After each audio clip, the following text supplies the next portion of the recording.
YouTubers, and welcome to what is going to be the final video of 2022. I've worked towards being able to do a video like this for the last 6 months. I've still got a lot to learn about setting up the Ferrino to do the videos that I want to do. I messed up a few things in this video, but it gives you a general idea of where I want to go with this. I hope you enjoy it and I hope you get something out of it. Getting away from the ramp at the first flight. Pretty well on spot on plan. Got to pick my crew up in Amity. It's 4:24 now. I should be there around about 5 o'clock. Yeah, I put this shot in just to show you what conditions were like when I was heading out. They were great. What conditions they were to go out in. Beautiful. Really nice end to the year. Now this is the first of the sounder shots that I wanted to show you. I put this one in just to illustrate that you should be looking at your sounder whenever you're on the water and travelling. This is just on the southeast corner of Peel Island near the Platypus Wreck. You can see the boat in the GPS screen there. Over on the left of the GPS screen you can see the exact latitude and longitude that I'm at. In the 2D sounder image at the top right of the screen, you can see that the bottom's dropping off. We're getting quite a lot of rough area down on the bottom. And you can also see that in the bottom 3D image. The dark blue is the deeper water. The reddish colours are the shallower, so you can see how that bottom is undulating. I don't see any fish on the sounder there, but I don't expect to because I'm doing 22 knots nearly. I'm not going to see fish at that speed. But what I do see is bottom where there might be fish. And unless you've got a specific destination in mind, that's the sort of place you want to slow down, have a quick circle at a speed where you can see fish just to see if there is anything holding there. Now again, nothing there that I can see on the sounder. There may never be anything there. This one is just to illustrate what you should be looking for. And if you do stop and look in an area like this and there are no fish, well, maybe that's just because you're on the wrong tide. So don't give up on it first time. Keep looking at it as you go past and get an idea of when the fish might be there. And if you've been past on several different tides, run in, run out, slack low, slack high, and there's been nothing, then chances are the fish don't like it. But unless you look, you'll never know. Now this shot's from the Rainbow Channel coming up towards Myora. You can see some of the black dots with little yellow circles around them. They're marks that I've given out in previous videos around the Myora area. What this one's showing you though is the drop-off. That drop-off appears very steep, but bear in mind I'm doing 21 knots there, so it may not be as steep as it appears on the video if you're going a lot slower. Nevertheless, it is a drop-off and there's a lot of gnarly structure down there in the Myora area and a lot of good fish have been caught there. Here's another piece going along the Rainbow Channel where the bottom gets quite rough. Now again, it's one of those areas you look at as you go past, and when you see these rough areas, slow down, have a look at them.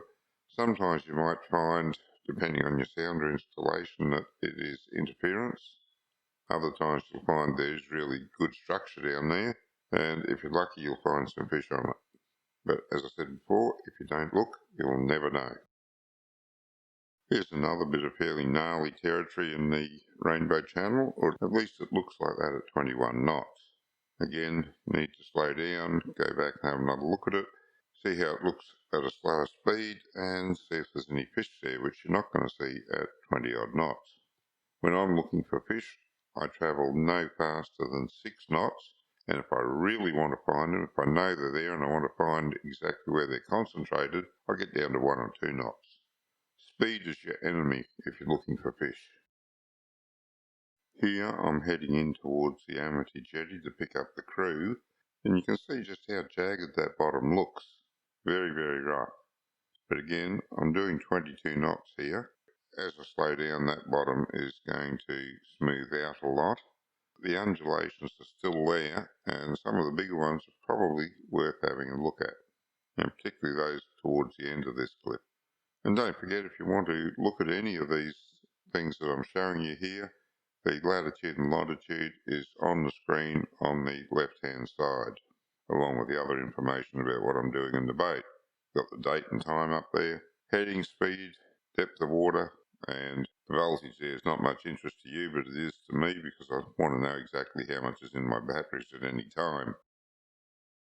Now here I am coming in towards the jetty. If you look down in the 3D view, you'll see some really sharp pinnacles showing up in the 3D view. They're not pinnacles, they're actually the pylons for the jetty. But look at the fish that are hanging around that jetty. I mentioned in a previous video that you can stop around the Amity jetty or the jetty at Dunwich if you stay out of the way of the ferries and pick up some bait. That's what you see on that screen there. In the traditional view, you can see the arches. You can also see there's some fair-sized fish there amongst them. If you look down on the bottom, you might have to go slow the video down, have a bit of a scroll backwards and forwards, but down on the bottom, there's a couple of fish at 1.2 metres. And there's a lot of fish in the 40 to 50 centimetre range. Now, it doesn't measure all the fish, and the reason for that is I've got the sounder set to not tell me about any fish that it thinks is under 40 centimetres. I don't want to know about them. I do want to know about anything over 40 centimetres, but there's a lot of fish in this shot that it's not measuring, and the reason for that is that the chirp sounder, the chirp transducer that I have, has two beams, a high frequency and a low frequency beam. The way it measures the fish is when they pass through both beams, it looks at the difference between the return and estimates the size of the fish based on that. If the fish doesn't pass through both beams, then I don't get any information on size. The beams are not the same cone. One cone is smaller than the other, so I can see a return on a large fish that passes through the wider cone. If it doesn't pass through the narrower cone, it doesn't give me a size estimate. That doesn't mean that that's not a large fish. So there's still a lot of interpretation that needs to be done on the sounder image itself. But this is a really classic image in here where you can see these fish arches. And Fruno, in my experience, has always been great at showing good fish arches. They just seem to have their frequency and their signal processing down to a fine art. Not saying other sounders aren't good. I have used other sounders that are quite good, but I just find Fruno has the edge. Maybe personal bias, because Fruno was the first sounder my dad ever bought. But anyway, let's continue with the video. Yeah, stop. Oh, you right?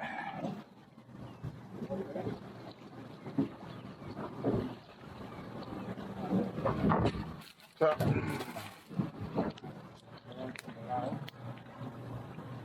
just grab hold of that when you get back far enough. And yeah, step over that and down onto the esky. Right. Oh, just jump in.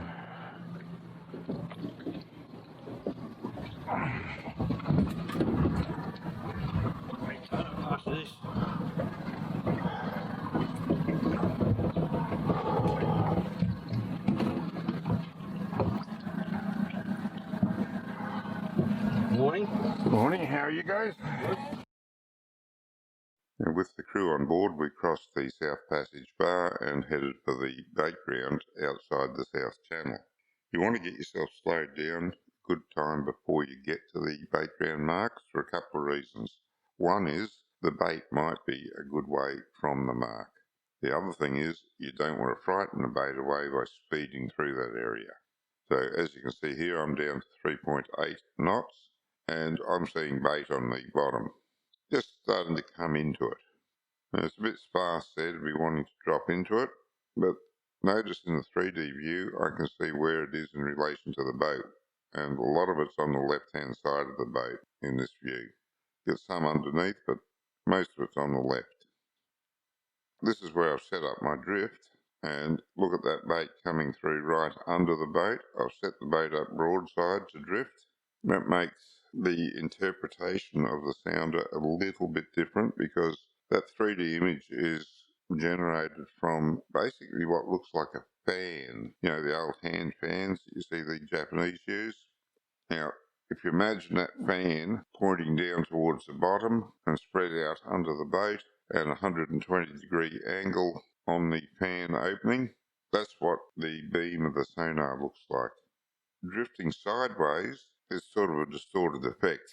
You've got to look at the orientation of the boat as well as the sounder image in the 3D to really understand where the fish are. And in this case, I pretty much nailed that drift going down the length of the bait school.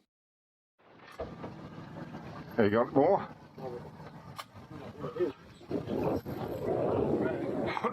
Don't tighten it any past those 2 notches, it'll break. I've got it set just right. Just tire him out, don't tighten it.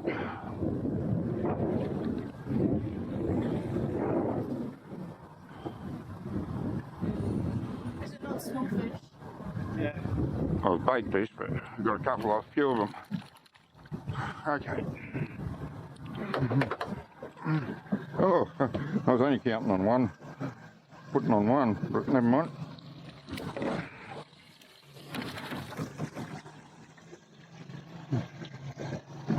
These are really scary.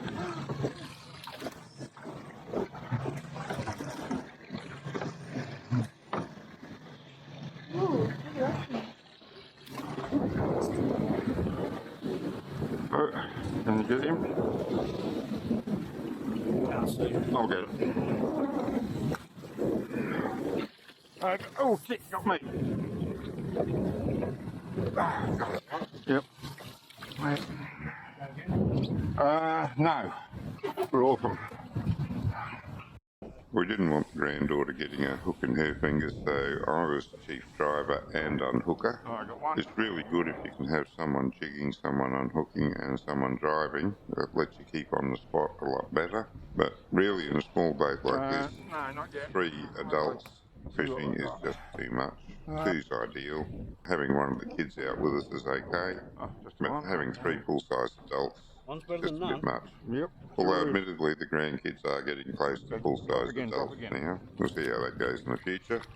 But also, I think we're going to have bait ground gets pretty busy. There's a lot of baits out there. Everyone's manoeuvring, trying to get onto some bait. Sometimes you can go a bit wider and get onto some good bait because the bait's all churning around the one area, scaring the bait, and it's moving out a bit wider. So sometimes you can do that. Just keep an eye on where everyone is and try and stay a bit clear of them. Everyone needs to get some bait. It's all good, but it does get a bit annoying when someone sees you pulling up bait and then they go and try and hijack your drift line. But just go with the flow. There's plenty of area there to get bait in. You don't have to be on a particular drift line. If you're doing well and you're on a good drift line, it is annoying, but go and find another one. There will be one. 5 still swimming. And 1, 2, 3, 4, 5, maybe 6 down.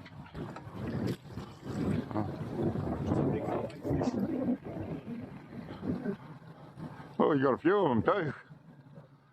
Bonitos again.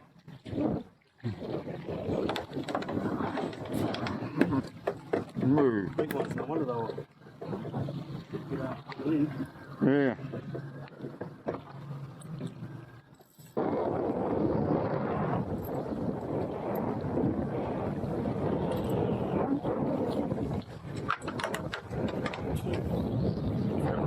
Move, just hold still. Mm-hmm.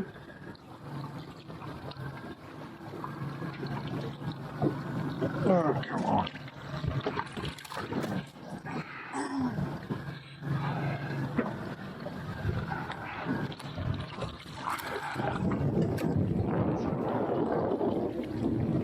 Oh, beauties. Oh, wacko.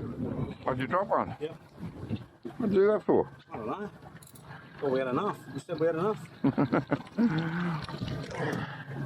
On that.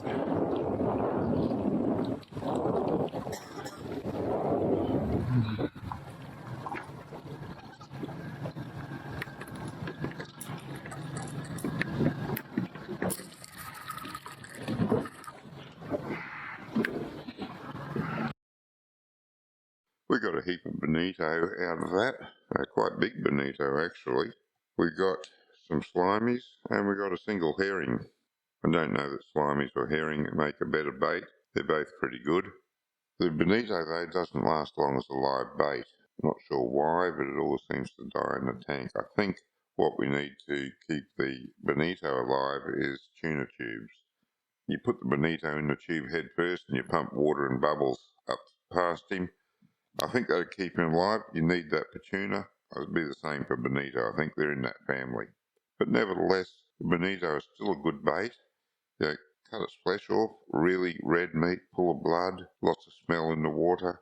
It makes a really good cut bait.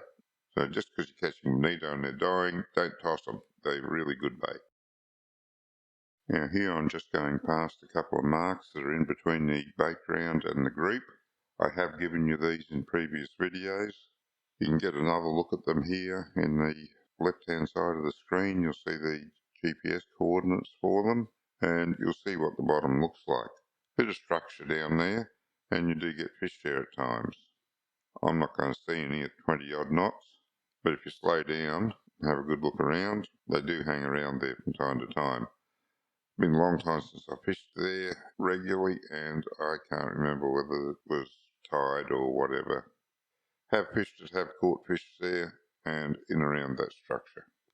So this is primarily so you can see what the bottom looks like, where the marks are that I've previously given you. Now you can see the bottom sloping down here into the northern end of the cathedral area. I often see fishing reports saying the fish are on at the cathedrals. Well, yes, but the cathedrals is a huge area. For you to find where the fish are on, you've still got a lot of area to search. And again, this is just showing you what the bottom looks like up on that northern end. A lot of these places I went past, and I say you should slow down and have a look. I didn't slow down and have a look because I had a plan for the day and I didn't want to change it. But really you should be flexible. If you're passing fish, there's no point in keeping going. Stop and fish there where you see the fish because you might get where you're going and find there's no fish. That's what happened to us today, but it wasn't just the fish I was after. I was wanting these sonar shots and the screenshots to make this video. This shot shows the bottom around the wild ground marks that I've given out previously. This is where Brad caught his personal best snapper. That's 86 centimetres I think. A lot of bottom down there to hunt around. We didn't find much in the way of fish on this particular trip. Pulled up a couple of bonito, you'll see them later. And at this point I was experimenting with a black and white image to see just how the bottom looked in grayscale. I think the colours help more. Now here's an interesting bit of structure coming up on the 3D view.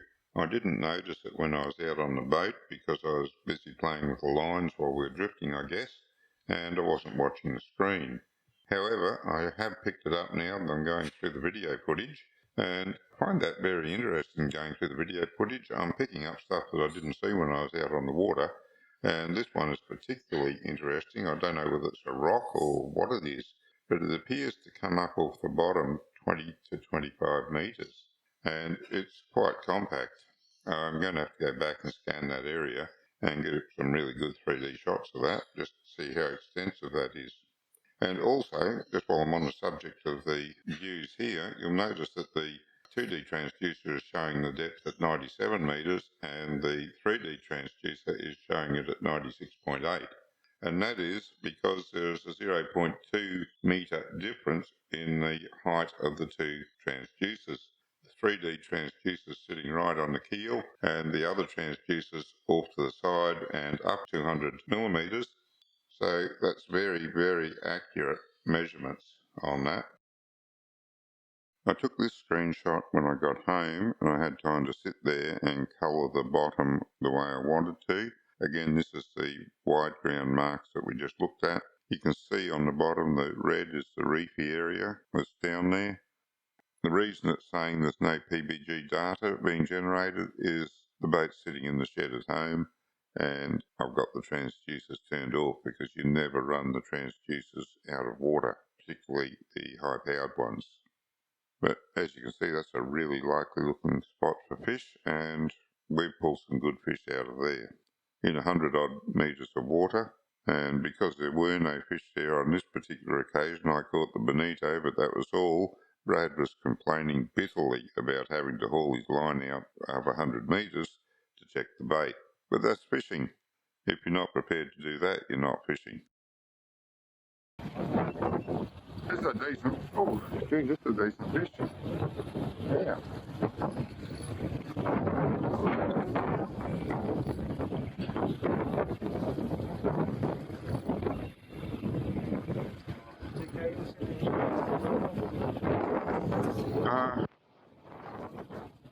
Oh yeah, I got my drag set properly. I do them all on the scales before I go out. Well, it's just only 2 half turns, so I back them off 2 half turns. There's the washers.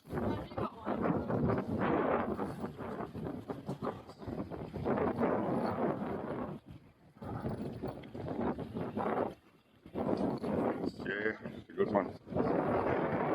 I'm getting my head shake out of it though, so I don't know what it is.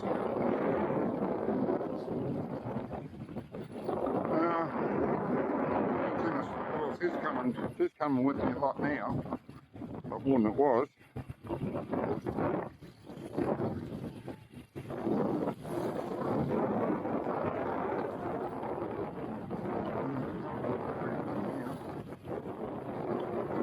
Wait on it.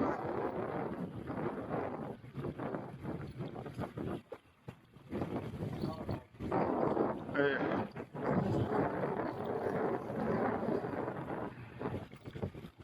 Oh, hang on, Tyler, that's come undone.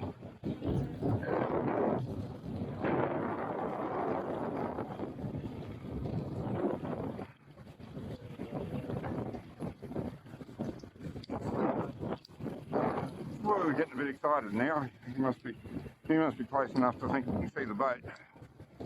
I can't see him yet.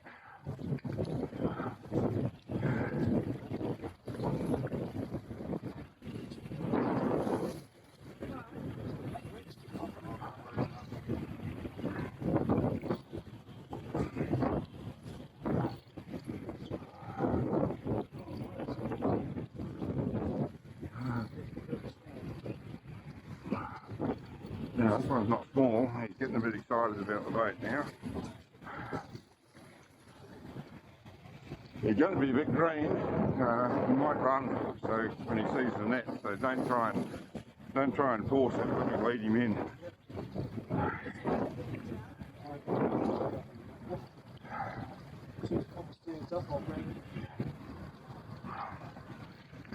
Don't you dare go under the boat. It's all right, you can't afford. I got leader, and I got cover. But, oh, what is he, bloody big bonito or something? Yeah. Oh no. There we go. This. Yeah. Huge bonito.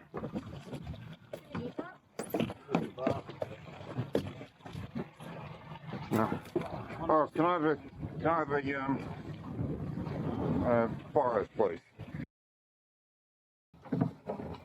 Yeah, be about knees to toes by now from the cold. There you go. Oh, that's so cool. Yeah. Are you keeping us to eat it? No. Oh, he eats sprinter. Pinch him up for early. All we're good for. Out of gear on that stick, please. Oh, and you have to hit the cancel navigation, the standby button. Yeah.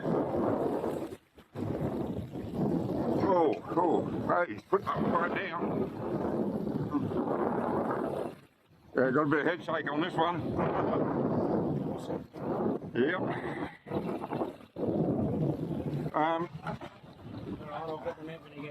Yeah, there's a up beside the Peruno symbol where it says Peruno up on the top left. Yeah. There's a button that looks a bit like a teardrop upside down. Yeah. Hit that. That's our marker, and then pick the flag, the orange flag.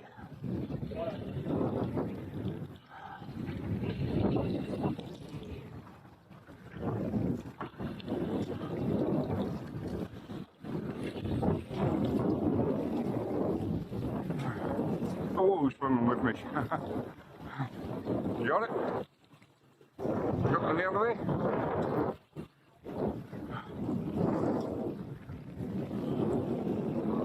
No, not anymore. He kangaroo coming with me again now. Yeah.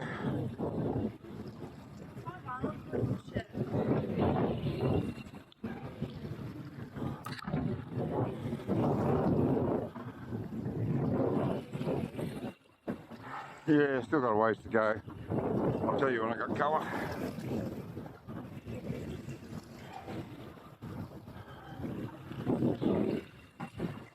Might have another drift here, eh? Not a grinner. I don't know what it is, but it's not a grinner.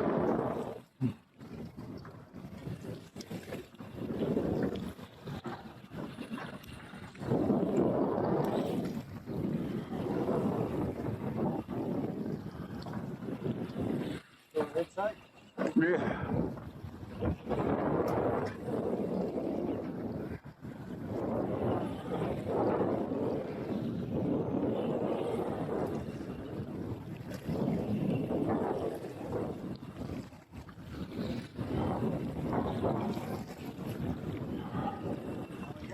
Not yet.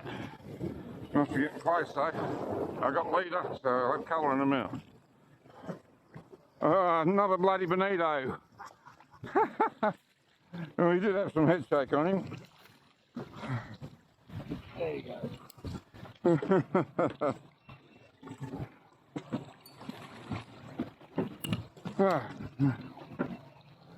Where's the flyers there?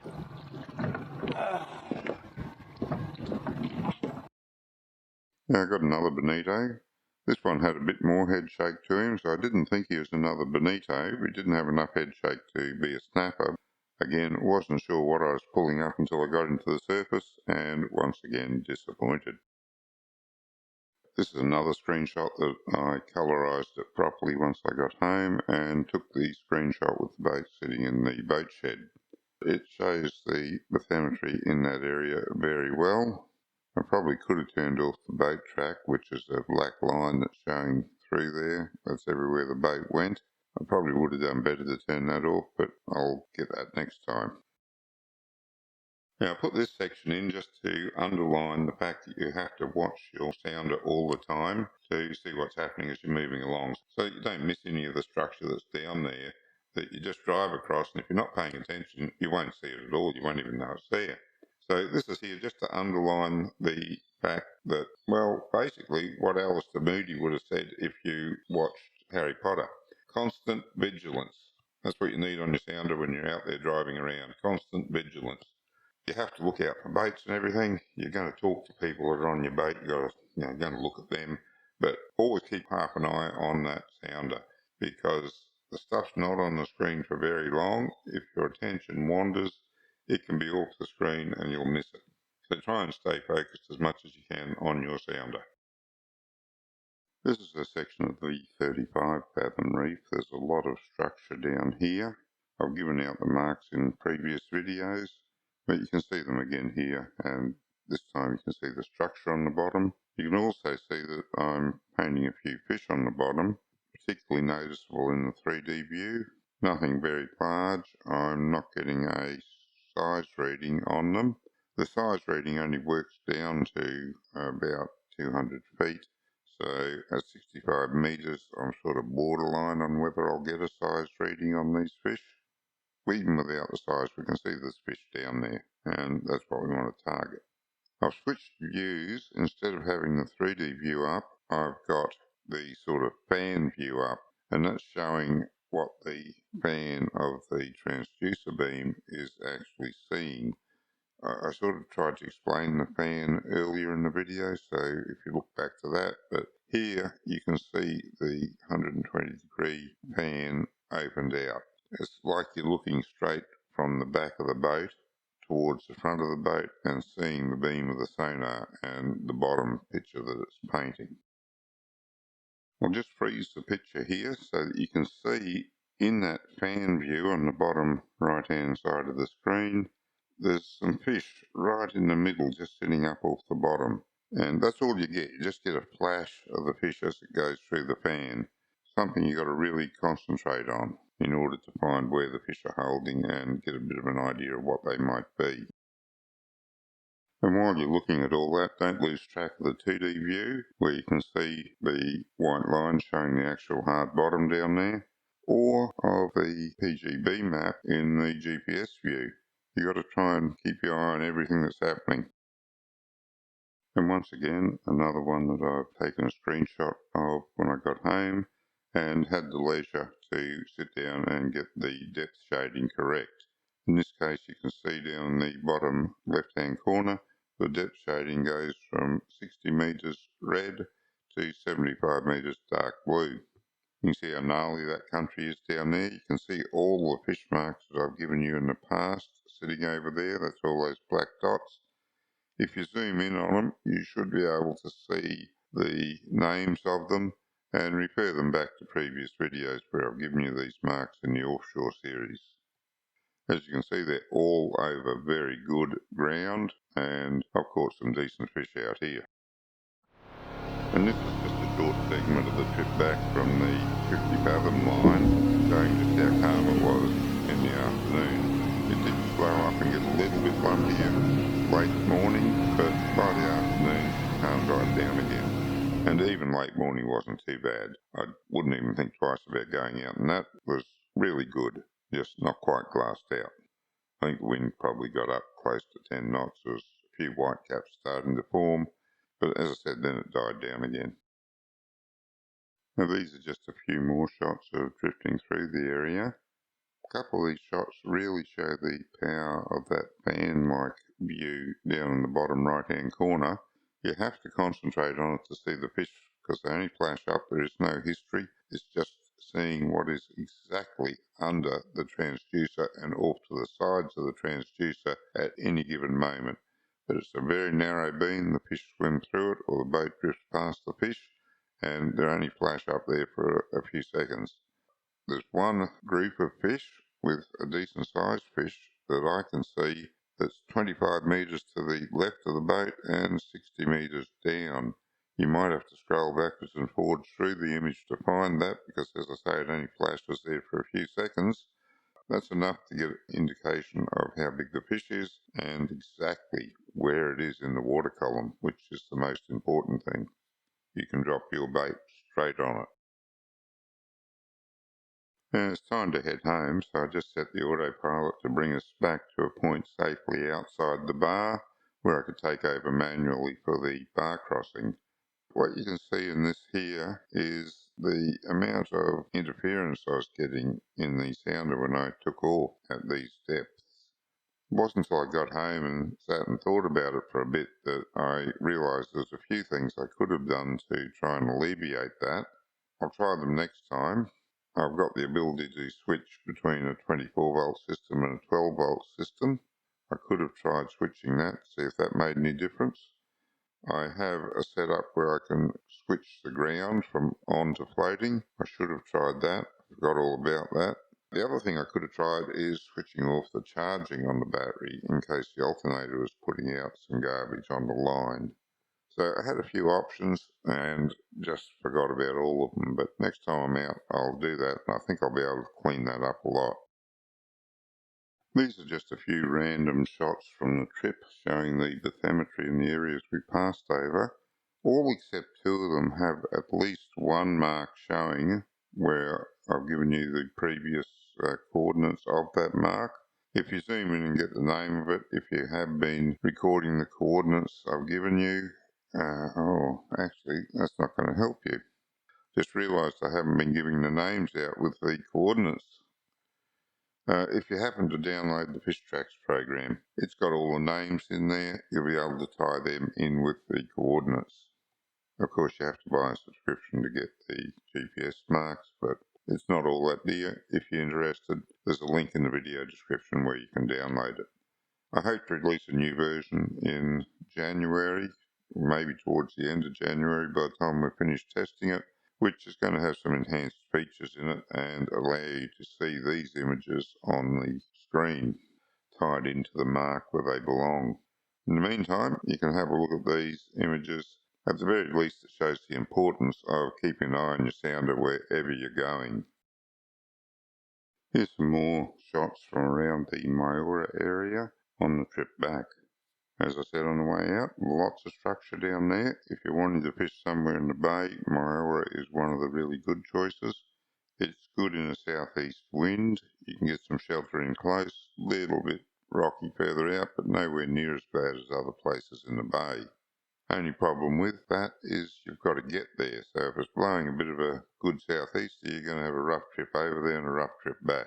But a bit of shelter once you get there, and some really good fishing area.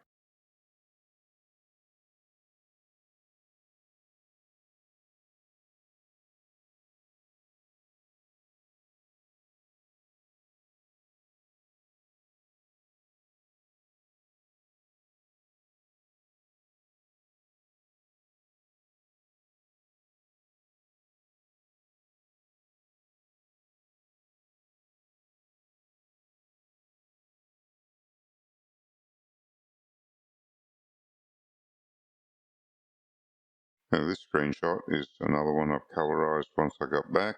You can see there that the bottom varies between 9.2 and 14.3 metres. So it just gives you an idea of how that structure is arranged and where the drop-offs are.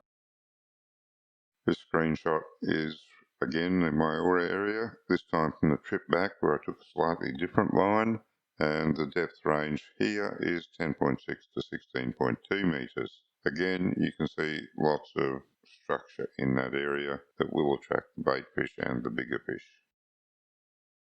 And just closing off with a shot of the drop off at the southeast corner appeal on the trip back again.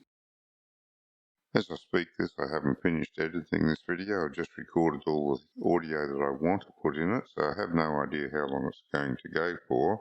But just from the amount of time it's taken me to record this, I suspect this will be the longest video I have ever uploaded to YouTube. I do hope it's not too boring. I did want to give you a really good idea of where we're going with this channel. I didn't show much of the fishing that we did. We only caught bonito. That was it. I showed you a couple of the ones I caught. Brad, Taylor and I all lost good fish.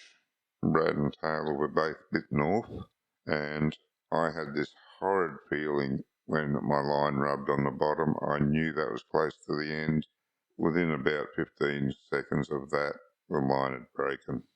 I was fishing with 40-pound line, but I had a lot of it out, and he just got me in the bottom before I could do anything about it. So anyway, no need for you to see any of that. None of it was very exciting. We didn't pull up any big snapper or anything, but we did have a bit of a fun day out there.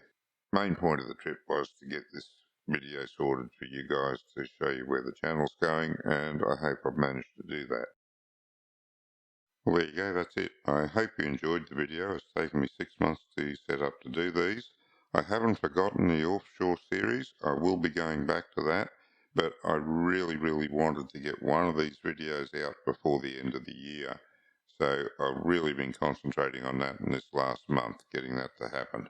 I've still got a lot to learn about the Furuno and getting the best out of these videos, but I think it will just improve from here.